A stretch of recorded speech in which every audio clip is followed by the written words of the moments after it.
I keep seeing people say the best time to start is when you're busy, but that feels impossible right now. I'm so busy. How do I start? That's a pretty common challenge that we see, right, coach? Definitely. Yeah. Just breaking down the question, I keep seeing people say the best time to start is when you're busy, but that feels impossible. I'm so busy. How do I start?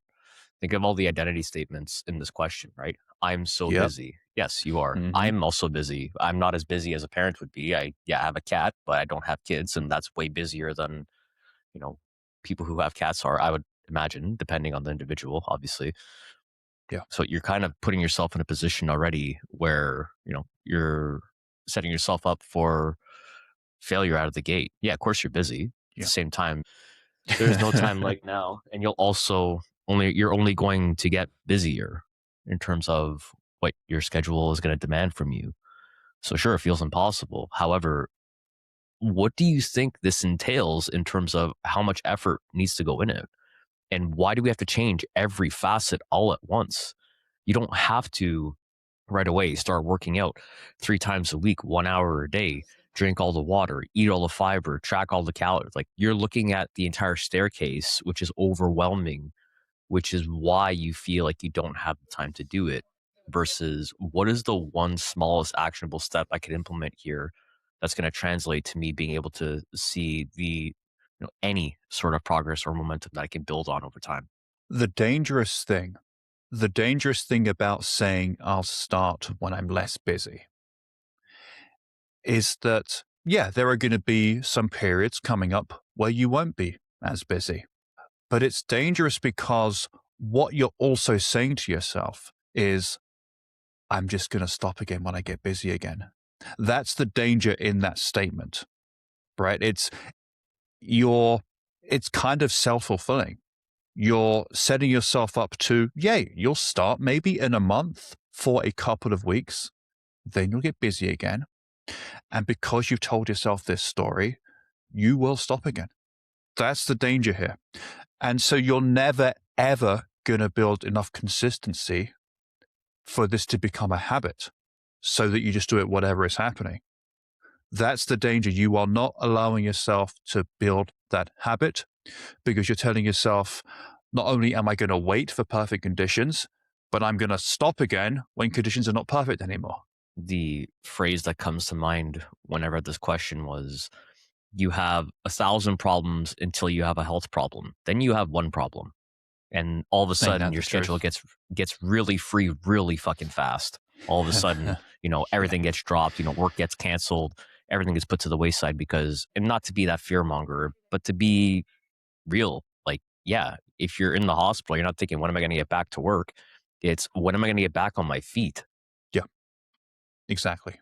And it's not even being a fear monger. Like you said, you're being realistic about what is most likely going to happen if you're not consistent with this, if you don't get this under control. And we're not even talking about weight right now. We're just talking about exercising a couple of times a week, going for a walk every day, eating protein and produce at most meals. That's all we're really talking about. We're not talking about weight loss. I mean, yeah, weight Hmm. loss can be part of this. Absolutely.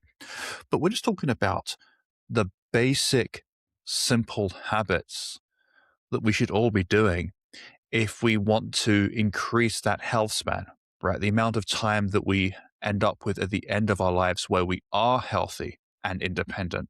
We want to increase that and have that number be as big as we can possibly make it. And the way that you do that is by getting up and moving, lifting up some heavy weights a couple of times a week, eating mostly healthy food, not exclusively, but mostly healthy food.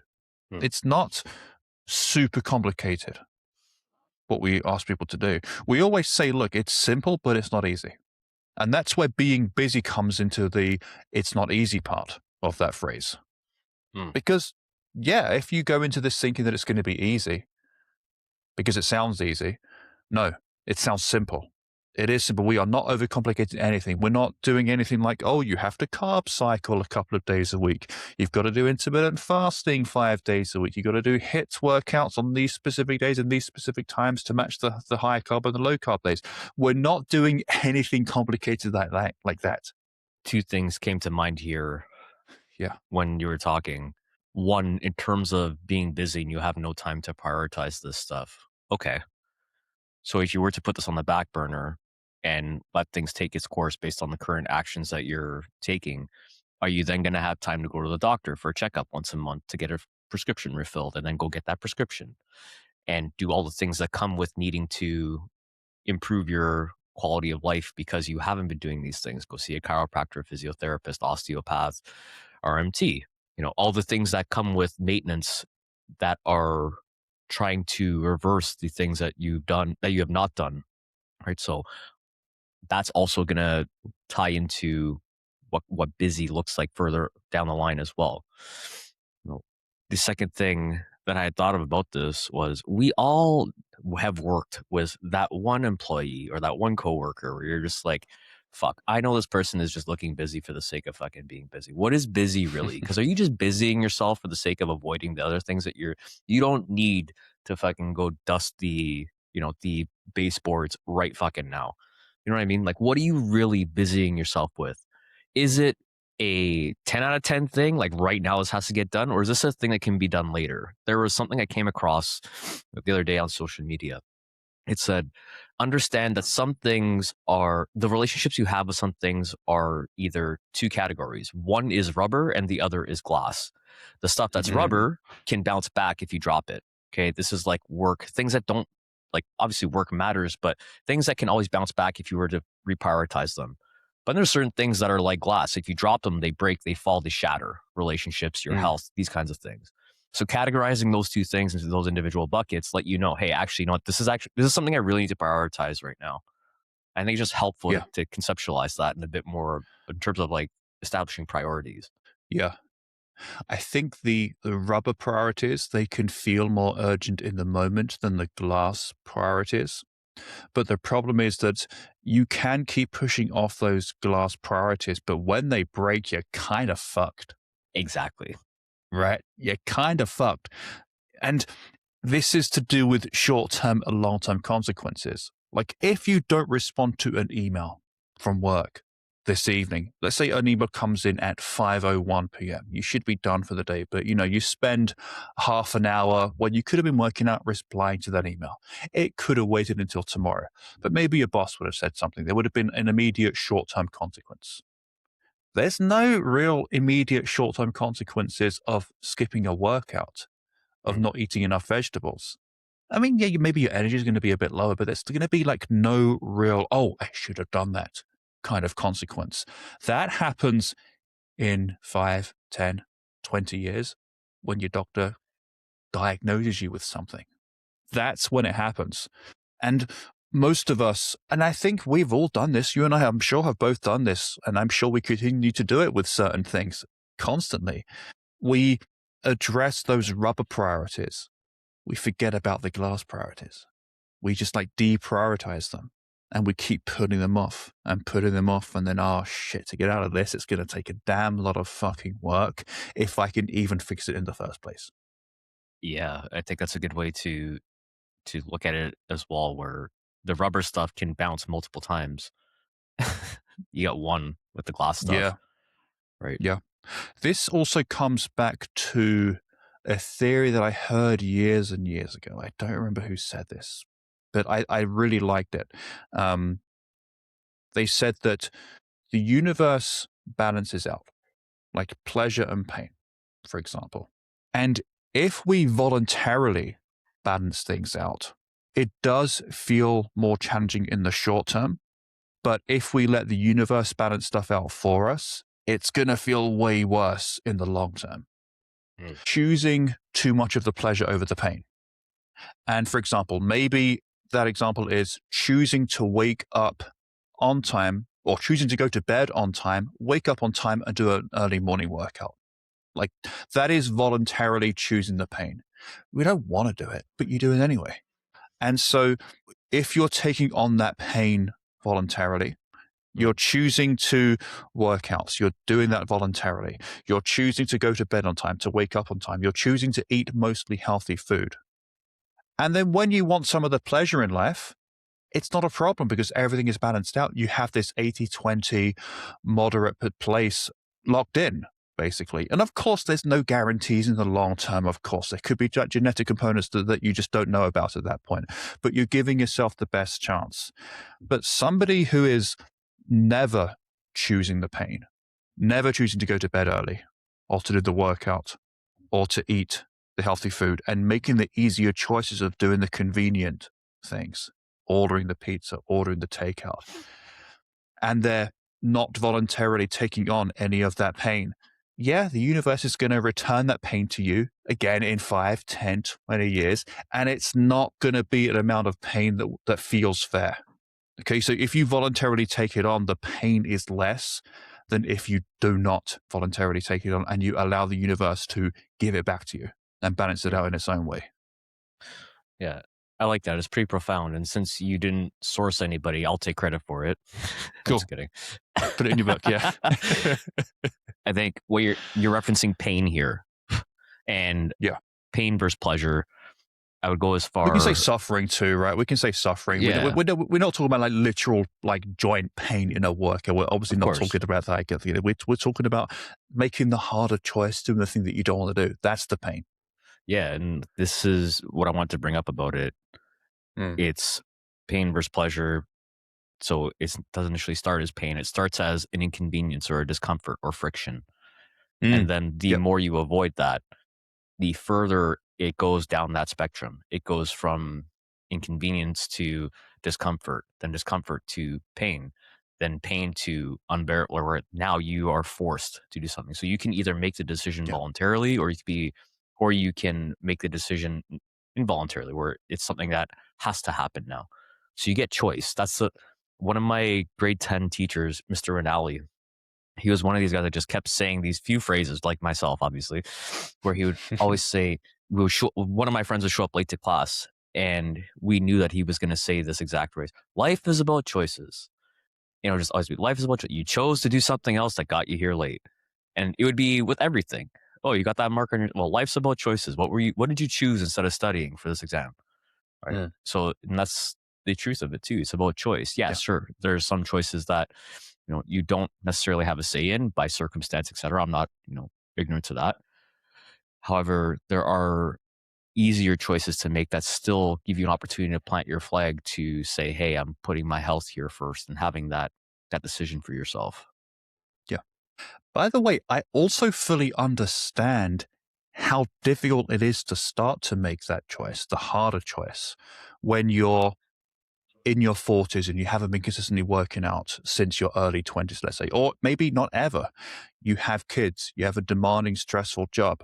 I completely get that by the end of the day, you don't want to work out. Of course. I was lucky enough to have formed the exercise habit way before having kids, to eat healthy food on a regular, consistent basis way before having kids or running a business. Okay. So I went into those parts of my life, having the business to run, having a family, with a lot of the healthy habits already locked in place. So I would acknowledge that. It's going to definitely be harder right now. So it makes sense to me that you're going to avoid the pain. It makes sense that you are making that choice right now. It doesn't make sense to keep doing it, because you know what the long-term consequences are going to be. And I want to go back to what you were saying before we went on to this slight tangent, let's say, about choosing the rubber priorities over the glass priorities. It's essentially, it's kind of procrastination from doing the thing that you really don't want to do. Oh, I can't work out now. I've got to put these clothes in the dryer. Oh, I can't work out now. I've got to fold the clothes. Oh, I can't work out now. I've got to go and cook dinner. It's procrastination, because you know that it's important and you know it's going to suck at least at first. So you're not really busy. in this situation, this hypothetical situation that we're creating right now, you're not really busy. You're just not prioritizing these things. Hmm. You're procrastinating. I think it's also, let's say, I think when I think about behavior change, like behavior change is tough, right? For ourselves Yeah, included. Like again, we're not absolutely. perfect. We're human beings too Nope, as coaches, right? definitely not. An analogy I like to use for behavior change is the longer you keep a behavior, it's like a knitted sweater. The longer the sweater gets. When you want to change that behavior, you have to pull on the final thread that you have there when you decided that pivot point to undo that sweater. Now you have to undo all the threads that went into creating that sweater at the length that it is before you can resew that sweater into the new habits. So if it's been 5, 10, 15, 20 years since you even thought about doing any of this stuff, I'm not saying it's going to take 5, 10, 15, 20 years to change it, but it's going to require a bit of unraveling initially and resetting your mindset around it. And Yeah, also understanding that part of change is relapse. We see this when, any sort of like substance abuse, that kind of stuff too. So yeah, you're going to have times where, hey, yeah, I had a blowout over the weekend and I didn't track anything. I ate whatever I wanted. I had a bunch of whatever it is. That's part of the process. It goes from maybe once a week. And then as you build more awareness and have better tools to manage it, it goes once every 2 weeks, once a month, once every quarter, once every 6 months. Or maybe it's just consistently once a month moving forward instead of once a week. And that ends up being the positive change for you. yeah. That happens way more than you'd realize, even with our clients. I think I would say more than half of our clients, that kind of thing might happen to them in their first 4 to 6 weeks. Do you think that's Mm, about accurate? I would say like a little bit more than half. It's really common. And they always get really upset about it. Oh, I thought I had this in place. I thought I was doing really well. I'm like, well, you know how weight loss isn't linear? Neither's this. mm, Okay. I'm kind of in a way, I'm glad this happened because now we can pick it apart. We can think, okay, why do you think that happened? What did the rest of the day look like? What did the day after look like? What did that week look like? How were you sleeping that week? What did stress look like? Let's try to figure out specifically what led to that happening so that we can learn from it, come up with a plan again for the next time it could happen.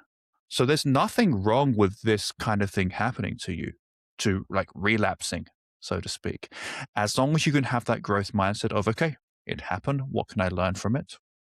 And also to therefore not let that one event become the new pattern again and to have it be an exception to your last few months over a pattern over your last mm, few months. That's what I like to talk to my clients about.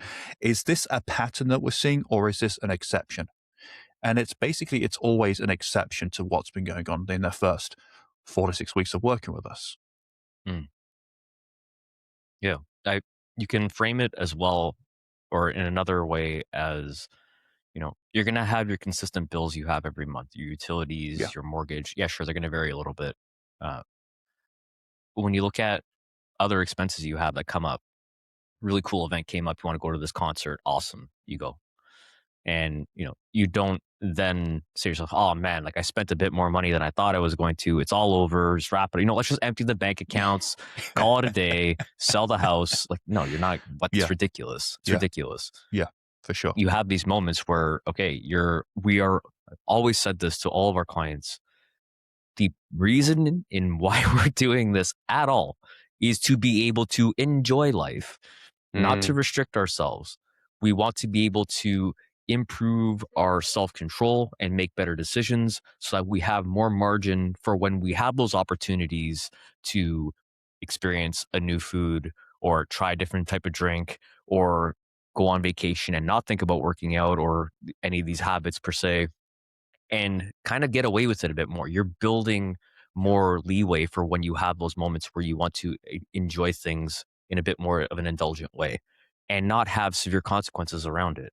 Instead of always Yeah. being in a place where it's 20/80, where you're thinking about fitness for 20% of the year and then not thinking about it for 80% of the year, that 80/20 will allow you to actually enjoy your life and have it feel more fulfilling as well. Because when we don't have the thing, as you know, the easiest way to think about the chocolate that you think you ought to not be having is to tell yourself, I can't have chocolate. Yep. But if we implement it Yep. daily, then it's a lot. It's it's just chocolate. I have this every day anyway. It's not a big deal. Exactly, coach. Yeah. So you're reframing how you think about this is really important, Mhm. as is reframing what this entire thing looks like. So I wanted to go back to the question. I keep seeing people say the best time to start is when you're busy, but that feels impossible. I am so busy. I think you need to lower the bar on what a successful week looks like. Because if you think, oh, I've got to do 5 1-hour workouts in a week to be successful here, oh, well, we need to change that straight away. Right now, if we could get in two 20 to 30-minute workouts per week, that will be a fantastic start. In fact, you can do 2 workouts a week for a damn long time and make progress. So I know you have 30 minutes twice per week. I know you have that somewhere. I know there can be one evening where you excuse yourself from the family room, you don't watch one of the shows, and you go and do a half-an-hour workout. I know that you don't work on weekends, so you can find a half hour somewhere on the weekend. Say to your partner, hey, can you watch the kids just for the next half an hour? You can go do a workout. I know you can fit that in. When it comes to getting your steps as well, maybe getting 7 to 10,000 feels impossible. But where are you right now? And let's increase that by 10 to 20%. If you're at 3,000, let's aim for 3.5 or 4. When that feels easy, aim for 4.5, 5. Figure out these pockets of time where you can get this done. Also, why are you too busy to eat more fruit and vegetables? How does being busy lead to that? You can go and buy a bunch of bananas from the grocery store and take one with you to work. There you go. There's an extra piece of fruit per day. Hmm. You can order some protein powder from Amazon. You can drink a protein shake with your breakfast every day. There you go. There's more protein. So maybe you have a perception of what this needs to look like that is maybe, okay, yeah, maybe it'll be great to get there in the next 6 to 12 months, but we don't have to start there. That's your ending point. I have a couple thoughts here, Mm. and it's going to be a bit of a tangent, but relevant Fuck yeah, let's into do it. this in terms, Let's okay, in do it. terms of the mindset. Okay, so I quote the great Homer Simpson, kids, season 5, episode 18. Kids, you tried your best and you failed miserably. The lesson is never try. Second, always expect a disappointment and you'll never be disappointed. Third, if something is hard to do, then it's not worth doing. Please don't take this advice and think of who's saying it. Like you have to put yourself in the worst possible scenario. Like, okay, if I'm going to have this mindset around, I'm too busy. Okay, man. Okay. Yeah. Then Then you I are. yeah, your perception is real. There's this, I was listening to this podcast on etymology, so the study of words. There's this German word called umwelt, and Okay. it basically references how your perception is your reality. So if you perceive you're too busy, yes, we've spoken about this before, Coach, where Mm. I've even had this challenge myself. Maybe like a year and a half ago, I had this decision to say, okay, when I say to myself, there's not enough time, I say to myself immediately afterwards, there's plenty of time. Because there is. Yeah, sure, there are going to be days where it's much less, but there's plenty of time. You have to make that choice. So if you are busy, like you just said, you're not too busy to eat more fruit. You're not too busy to find where the vegetables are on your plate. You're not too busy to park a little bit further to get some extra steps in, or to do an extra lap around the grocery store before you start doing your shopping. You're already there. You can't be late for something twice. If you're going to be late for something, maybe it's a rubber thing that you're late for. If it's a glass thing, then yeah, obviously show up on time. But it's something where there's a bit of leeway for time. Take that extra 5 minutes for yourself. Yeah. Yeah. Yeah. I think a major thing that I see with people who always using the B word, so busy, very rarely are they planning each day. Very rarely do they go into each day with a plan. So of course you feel busy. You're making so many decisions each day. You're winging it every day. Like, I've got 2 kids, a dog. I'm married, run a business. We have somewhere around 60 to 70 clients right now. So there's a lot for me to do. But you know what? If you ask me how I'm doing, I'm never going to say, oh, busy. I'm never going to say that. I genuinely don't feel very busy. I feel like there is a lot of stuff that has to be done, but I don't feel busy about it because I've got my day planned. at the beginning of each day. And yeah, that may change as my kids get older. Absolutely. Because, I've got my eldest going to start kindergarten in September. My youngest is going to start daycare. So we're going to have to take two kids to various spots in the morning and then pick them up in the evening. They're going to be starting more activities soon. So yeah, there is going to be more to do. But the feeling of being busy, I think, is commonly not going into each day with a plan. So every day I know when I'm going to work out, what I'm going to do, when I'm going to get my steps, how I'm going to get them, what time. Anything that I need to block off in my calendar, I do. Any tasks that I need to do for the day, I've got an index card. I write down my to-do list. My Mm. calls are all scheduled in my calendar. So I don't really make the choice to do what I do each day. It's planned and I do it. I don't feel busy. Things don't feel crazy. This is one of the things where you and I differ. I always say I'm busy. Okay. Yeah. And I'm happy to say it too. Because for Okay. me, busy is, yeah, I'm busy. I'm busy doing the things that I need and want to do to be That's the the key. best version of myself. Yeah. So like I'm busy. Oh, really? Santo, what do you have? What'd you do today? Or so I always say I'm busy, the good kind of busy. Someone will say, well, what's the good kind of busy? Say, well, today I got a run in before I started work, answered client messages, made some content, went for a walk, came back, had lunch. They're like, that doesn't sound busy. Like all those things sound voluntary. It's like, no, no, no, no. Those are Mhm. part of the plan. That has to happen. That if Yeah. I don't, then everybody gets burpees always. That's not good.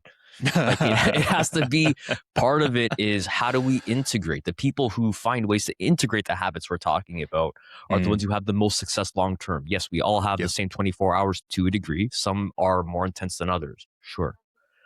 However, how do we integrate those steps while you're having that downtime watching TV, standing on a walking Yep. pad instead?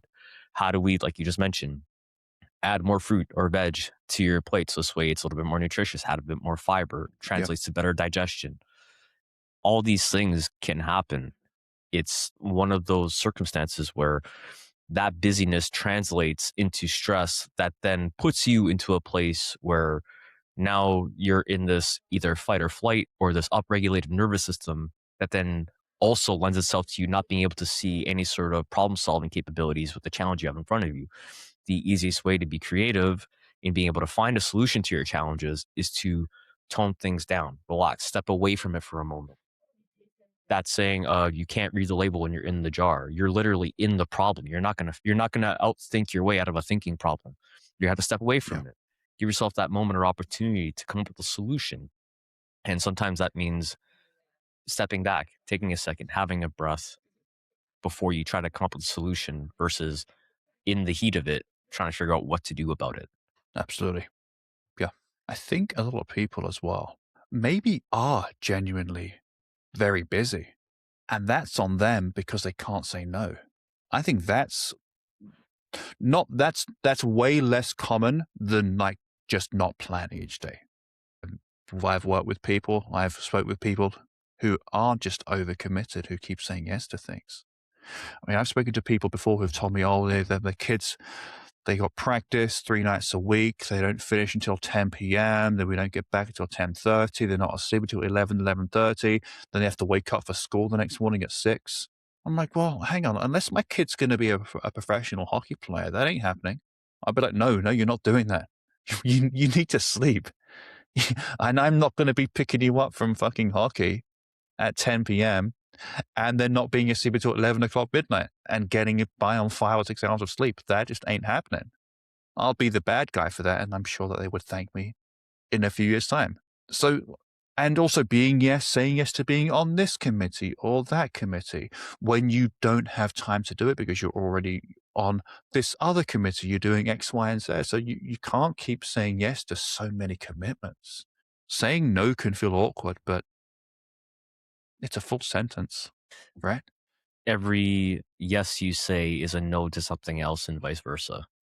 Yep. So what is this yes I'm about to say going to translate to me saying no to? Is me saying yes to this extra committee mean that now I have to say no to gym time or say Mm, no to getting an adequate amount of sleep at night? Or will saying no allow me to defend the time that I've created for myself and my schedule to be able to say yes to adequate amount of sleep or having time to go get groceries because I enjoy doing that. There's one thing that we've suggested to our clients often where it's like, if you don't have time to get groceries, just have them delivered. And a lot of them will say, hey, actually, I really enjoy going to pick out my own groceries. So I'll then ask, and I'm sure you do this too. Okay, well, what things can we say no to then to allow that time in your schedule to exist so you can go do this thing that you enjoy? Because if you're just filling your schedule with things that are going to be making you feel like you don't want to participate in this schedule, then why are we doing this in the first place? Yeah. Saying no to scrolling on your phone for an hour at 10 p.m. is an easy one to say no to. No, not easy, a simple one to say no to. Just go look at your screen time. Go look at your screen time. Go to the settings on your iPhone, go to screen time, and tell me how many hours are on social media. Yeah, that's a real eye opener. Screen Mm. time. Yeah. So let's address the last part of the question. How do I start? I mean, ultimately, it comes down to deciding to start, deciding to do something. Like pick a thing. Pick two things if you want. I'm not one of those coaches who insist that their clients only ever do one thing at a time. I believe that most people are capable of starting two things at a time. People can start to work out and eat more protein. Okay. They don't have to start working out this week, then make sure they're okay the following week, then start eating more. I think you can do both at the same time. Most of the time anyway. Mm. So pick a couple of simple things that you feel confident you can do. Maybe you go onto YouTube, you type in 15-minute home workout, and you do that twice this week. Maybe you decide to go for a 5-minute walk at lunchtime. But whatever it is, just decide to do something and take action. And each week, either build on your current habits a little bit. So maybe that 5-minute walk becomes a 10-minute walk, or you introduce another habit. And then each week you either build or you add, essentially. Said person had time to ask this question. So, Yep. you know, how do we start? What is the smallest step look like for you? And if you don't know, like I think the biggest challenge, or I'm confident in saying, when people ask, how do I start? It's because they don't know where they currently are. You can't start anything if you don't know where your current position is at. So people see something like, I got to get 10,000 steps a day. That sounds like a lot. Well, how much are you currently getting? Well, I don't know. So how do you know what that's a lot? Okay, like let's start to track. Let's just build awareness. Cool. I actually get 4,000 steps a day. All right. Can we push to 4,500, 4,100 on average? Anything. What's the smallest amount you can contribute to daily that'll push that up marginally even? Okay, then that's your starting point. You should get half your body weight in ounces of water each day. That sounds like a lot. Or the common response is, oh, I drink plenty of water, man. No, water, buddy, I crush that. Don't worry about it. What do you get? 500 milliliters. That's not a lot of water. That's 16 Okay. ounces. Yeah, 16 ounces. So cool. Let's start with 20 and bump it up from there. So the easiest Yep. way to figure out where to start is to not start where fitness influencers and people are like, you're comparing your chapter 1 to someone else's chapter 20. Start with your chapter 1. And even before then, start with the epilogue. Like just start right before. And go slow. Start your story. This is where I am. Yeah. This is what I'm currently doing. And this is what I would like to do. And figure out slowly what that bridge would look like over time in a reasonable way that would also respect all the things that you have to do that you're so busy with. Yeah. I think a common objection to that is, oh, but I'm not going to get any results just doing those things. And my response is, we're not trying to get you those kinds of results right now. We're trying to Mm. get you to take action. And I would argue, most importantly, to build the identity. I'm the kind of person who works out twice per week. I'm the kind of person who takes a walk at lunchtime. I'm the kind of person who doesn't use my phone in bed. I read a book instead.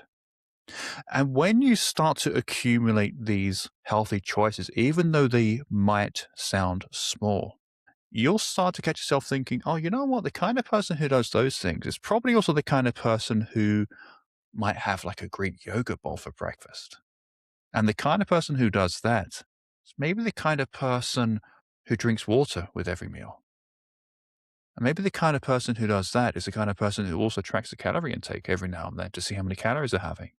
And then you just accumulate these habits and it changes your identity. And as I said, you'll find yourself just starting to think and want to do these other things too. Mostly because as humans, we need congruency. We need our identity and our actions to match, to be congruent. It's actually painful for us if they're not. And that's why starting to do these small things and changing your identity will lead to these other huge habits over the coming months as well. Because your brain wants you to be congruent.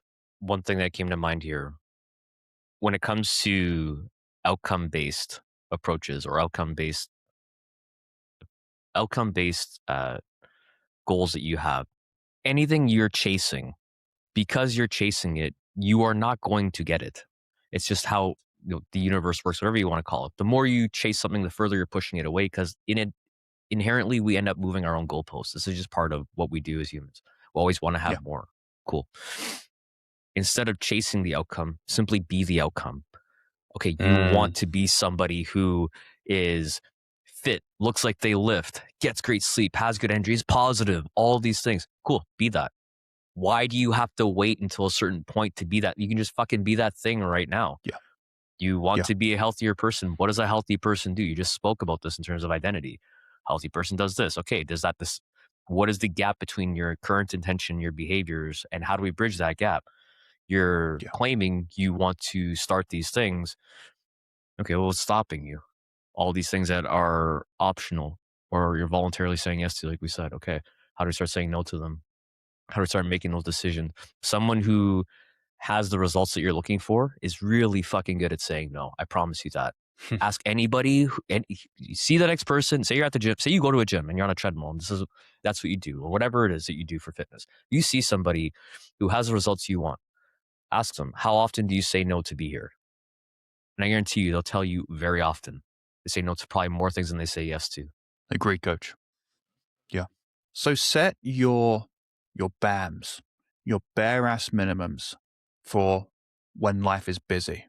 As I said, I know you can do 2 short workouts per week. Go for a walk at some point during the day. Just make sure that there's protein and produce at each meal. Most of the time, of course.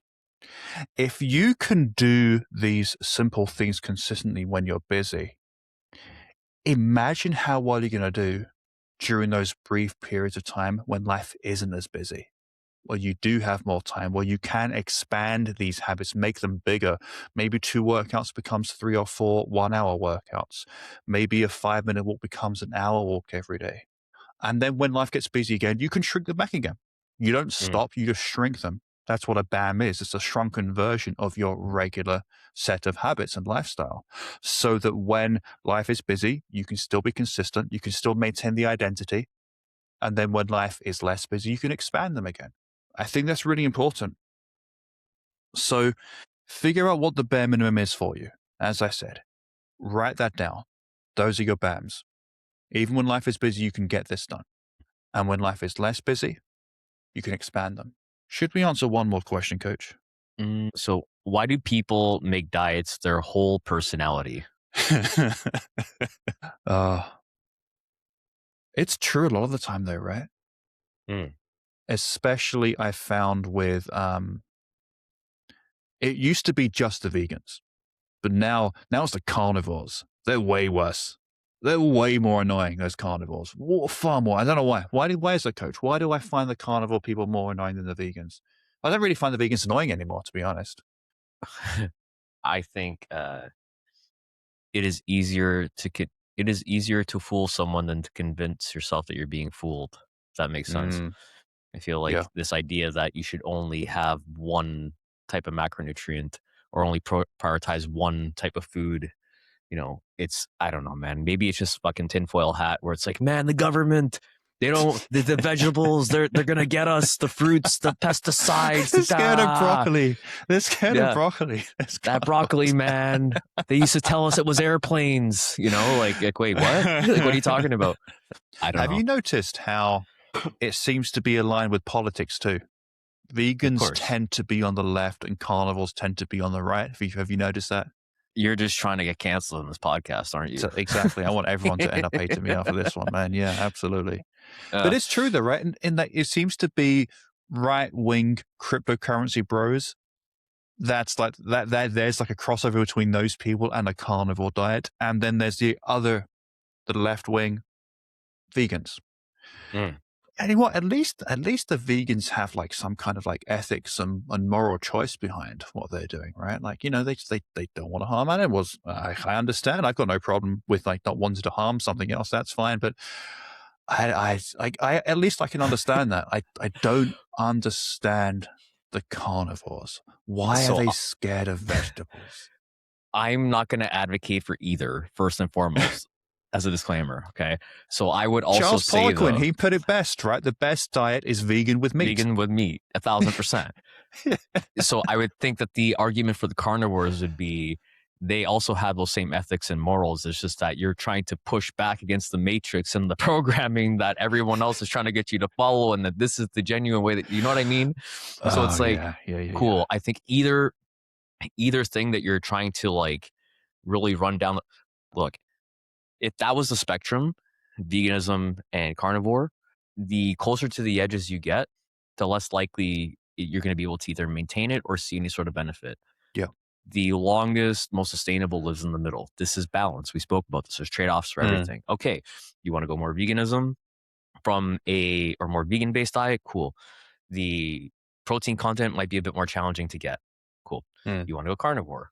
Cool. The fiber content and the cholesterol is going to be more than likely higher. So where in that spectrum do you want to live? Because you can stay in the middle where you get, kind of a bit of both and it's a bit more balanced and it's going to be sustainable for a longer duration, not only from a health perspective, but also from a financial perspective and from like an ethics and moral perspective. There's a middle piece. I know this sounds strange, but there's a middle piece you can live in where, okay, maybe you don't subscribe to factory farming. Maybe you shop more locally.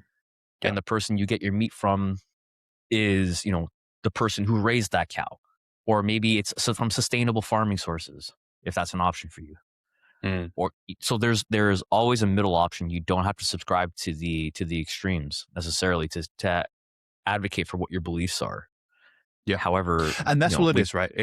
That's why they make it their personality. It's partly because it's a representation of their beliefs. Like they're on Team X, and people on Team X have, for whatever reason, chosen to eat in a particular way. And because they're on Team X, they eat that particular way, and now, okay, that's part of their personality. I get that. That makes a lot of sense. I think for some people as well, they become kind of evangelical about certain diets and they talk about it all the time because whatever they were doing before had them in a really bad place physically, maybe even mentally as well, right? Because physical and mental health is definitely linked. And then let's say they go vegan, they cut out meat and their cholesterol drops. They find that they have maybe more energy because they're eating more fruits and more vegetables. Maybe they feel healthier overall. Maybe they lose weight without even trying because their diet suddenly becomes so much more healthy and they just feel so much better from having done this. We see this with keto, right? Because when somebody goes from a standard North American diet that's really unhealthy and then they cut out all the sugar and all the carbs, well, that eliminates basically all processed food from their diet. And they start eating more protein, they start eating more vegetables, and they feel amazing. And I think it's that shift, the huge change, the huge positive change for them, at least in that short term, when they were transitioning from being unhealthy to suddenly feeling amazing. Like, oh, I want everybody to know about this. It's amazing.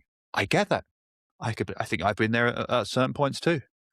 For sure, I'm not anymore. I'm like, whatever. I'm just going to eat generally healthy most of the time. That's how much diet is part of my personality right now. But I get that, and people see that kind of change if they go vegan, potentially. Sometimes if they go keto, they might see it. If they go, well, definitely carnivore because there's no processed food. We're used to eating meat all day. 90% of your diet was processed before, and now you're suddenly only eating meat. Well, it's not so much the presence of meat and the absence of vegetables, it's the absence of all that really processed food that you're not putting in your body anymore, that you were putting way too much in before. So, of course, that you're going to feel good from completely cutting out something that you were eating large quantities of that was not very nutritious. That makes sense. Who would have thunk? Yeah. It's Yeah. these things that are inherently obvious that, again, there's a saying of like, you don't know if you're always sick, you don't know what well feels like. Yeah. Right? So, okay, now you've made this change. It's not the change that you made, it's the fact that you made a change that caused you to feel different. You just Mm. said you just eliminated, all this processed shit that was in your diet, to be quite frank. So, of Yeah. course, you're going to be feeling better. Your body can actually utilize the nutrition that you're putting into your system in a way that's going to translate into giving you better mental clarity, better energy, better digestion. Yeah.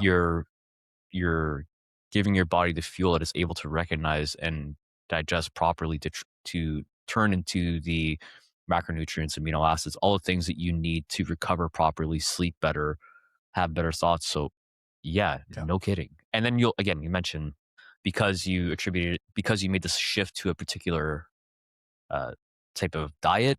Now you attribute it to that thing. This is the same thing we see where it's like, oh, when I did keto 10 years ago, I lost a bunch of weight and keto works. No, keto doesn't work. It's that you put yourself in a calorie deficit and that's what worked. But the approach of going keto wasn't sustainable for you. Therefore, that doesn't work for you.